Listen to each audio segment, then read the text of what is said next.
రాష్ట్రంలో పెరుగుతున్న విద్యుత్ డిమాండ్కు అనుగుణంగా ఏపీ ప్రభుత్వం కీలక నిర్ణయం తీసుకుంది. అదనపు విద్యుత్ అవసరాలను తీర్చేందుకు సుమారు 1600 మెగావాట్ల థర్మల్ విద్యుత్ కొనుగోలుకు సిద్ధమవుతోంది. పెరుగుతున్న డిమాండ్కు సరిపడా విద్యుత్ సరఫరా కొనసాగించడమే లక్ష్యంగా ప్రభుత్వం ఈ నిర్ణయం తీసుకుంది.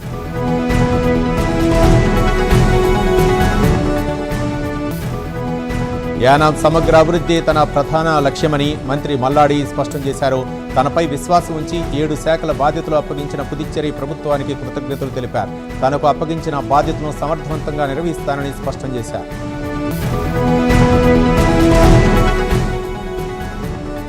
నెల్లూరు జిల్లా అల్తుర్తిలో నిర్వహించిన 2 ఏళ్ల నమ్మకం అభివృద్ధి సంక్షేమం కార్యక్రమంలో ఎమ్మెల్యే సోమిరెడ్డి చంద్రమోహన్ రెడ్డి పాల్గొన్నారు.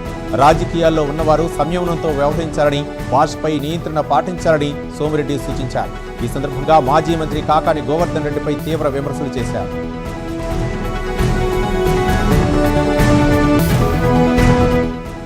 పొన్నమండ లక్ష్మణ స్వామి వర్మ జయంతి వేడుకలు అమరావతిలో ఘనంగా నిర్వహించారు. తాడేపల్లిలోని క్యాంప్ కార్యాలయంలో మంత్రి సవిత ఆయన చిత్రపటానికి పూలమాల వేసి నివాళులర్పించారు. అగ్నికుల క్షత్రియుల అభివృద్ధితో పాటు పేదల అభ్యున్నతికి లక్ష్మణ స్వామి వర్మ విశేష కృషి చేశారని మంత్రి సవిత కొనియాడారు.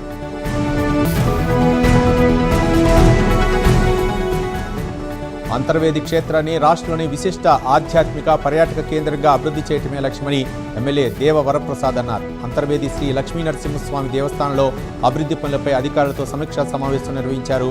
పలు అంశాలపై అధికారులకు దిశానిర్దేశం చేశారు. శ్రీకాకుళం జిల్లా పలాసలో తగ్గింపు ధరలకు బియ్యం విక్రయాలను ఎమ్మెల్యే గౌతు శిరీష ప్రారంభించారు. రాష్ట్ర ప్రభుత్వం ప్రజలకు నాణ్యమైన బియ్యాన్ని అందుబాటు ధరల్లో అందించాలనే లక్ష్యంతో రైతు బజార్లు, రైసు మిల్లుల అవుట్లెట్ స్టోర్లలో ఈ కార్యక్రమాన్ని ప్రారంభించామని ఎమ్మెల్యే తెలిపారు.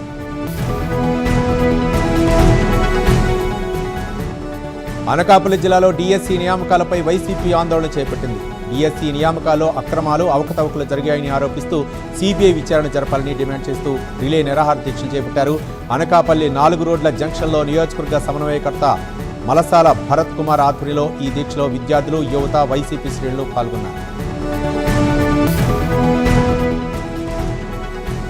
కాకినాడ జిల్లా పెద్దాపురంలో ర్యాపిడో సేవలను ఎమ్మెల్యే చినరాజప్ప ప్రారంభించారు. సాబర్లకోట రోడ్లో ఆంజనేయ స్వామి ఆలయం సమీపంలో ఏర్పాటు చేసిన ర్యాపిడో పాయింట్ను ప్రారంభించి సేవలకు శ్రీకారం చుట్టారు. యువత ఆర్థికంగా అభివృద్ధి చెందాలనే లక్ష్యంతో ఈ ప్రైవేటు ర్యాపిడో సేవలు ఏర్పాటు చేసినట్లు తెలిపారు.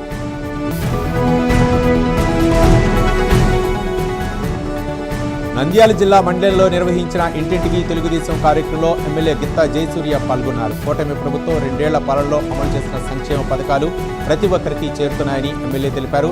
ప్రభుత్వం చేపట్టిన అభివృద్ధి సంక్షేమ కార్యక్రమాలను ప్రజలకు వివరించారు.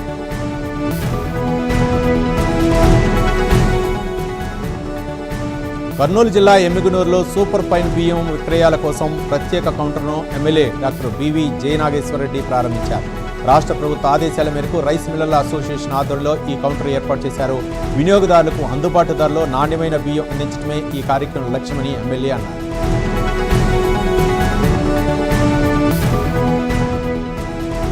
ప్రకాశం జిల్లా తూర్పు కొప్పేరపాడులో పల్లె నిద్ర కార్యక్రమం నిర్వహించారు. కార్యక్రమంలో భాగంగా అనంతపురం జిల్లా కలెక్టర్ గ్రామంలో పర్యటించారు.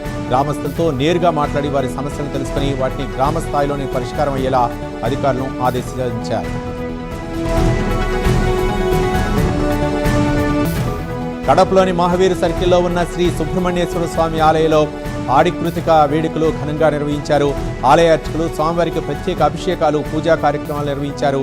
ఆడికృతిక సందర్భంగా పెద్ద సంఖ్యలో భక్తులు ఆలయానికి తరలివచ్చి ప్రత్యేక పూజలు నిర్వహించి మొక్కులు చెల్లించుకున్నారు.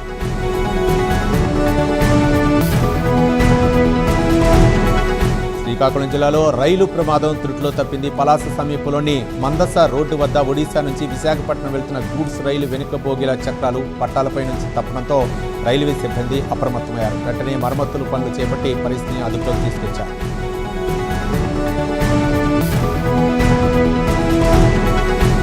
పల్నాడు జిల్లా చిలకలూరుపేటలో ఓ మహిళ అనుమానాస్పద మృతి కలకలం రేపుతోంది. వైఎస్ఆర్ కాలనీకి చెందిన మహిళ హైదరాబాద్లో సుల్తాన్ అనే వ్యక్తితో సహజీవనం చేస్తున్నారు. ఈ సమయంలోనే ఈ ఘటన జరిగినట్టు తెలుస్తుంది. అంబులెన్స్లో మృతదేహాన్ని చిలకలూరుపేటకు తరలిస్తుండగా కొత్త హైవే మార్చిన వద్ద సుల్తాన్ పరారయ్యారు.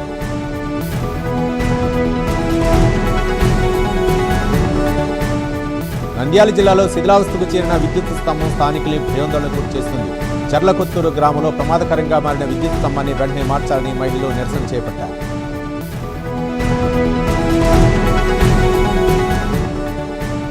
గుంటూరు జిల్లా తెనాలిలో న్యాయ సేవాధికారి సంస్థ ఆధ్వర్యంలో మధ్యవర్తిత్వంపై అవగాహన ర్యాలీ నిర్వహించారు. తెనాలి కోర్టు ఆవరణ నుంచి ప్రారంభమైన ర్యాలీ పట్టణంలోని ప్రధాన వీధుల మీదుగా తిరిగి కోర్టు ప్రాంగణానికి చేరుకుంది. కుటుంబం, ఆస్తి, వ్యాపార తదితర సివిల్ వివాదాలను మీడియేషన్ ద్వారా త్వరగా సామరస్యపూర్వకంగా పరిష్కరించుకోవచ్చునని న్యాయమూర్తులు తెలిపారు.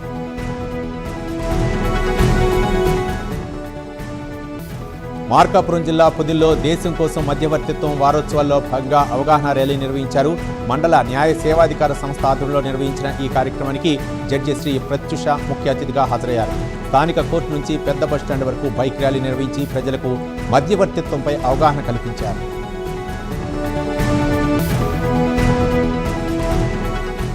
పల్నాడు జిల్లా సత్తెనపల్లిలో మీడియేషన్ ఫర్ ది నేషన్ కార్యక్రమంలో భాగంగా 1K రన్ అవేర్నెస్ ప్రోగ్రాం నిర్వహించారు. సుప్రీంకోర్టు ఆదేశాల మేరకు సత్తెనపల్లి సివిల్ కోర్టు ఆధ్వర్యంలో ఈ కార్యక్రమం చేపట్టారు. వివాదాలను సామరస్యంగా పరిష్కరించుకునేందుకు మీడియేషన్ విధానం ఎంతో ఉపయోగకరమని తెలిపారు.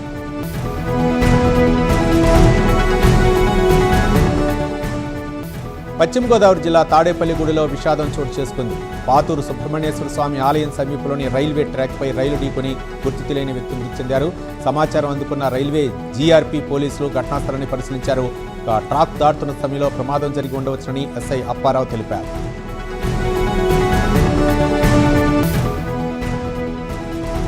ప్రకాశం జిల్లా కురిచేడులో చైన్ స్నాచింగ్ కలకలం రేపింది. పడమర గంగవరం సమీపంలో ఏఎన్ఎంగా పనిచేస్తున్న నాగజ్యోతి మెడలోని బంగారు గొలుసును గుర్తు తెలియని వ్యక్తులు అపహరించారు.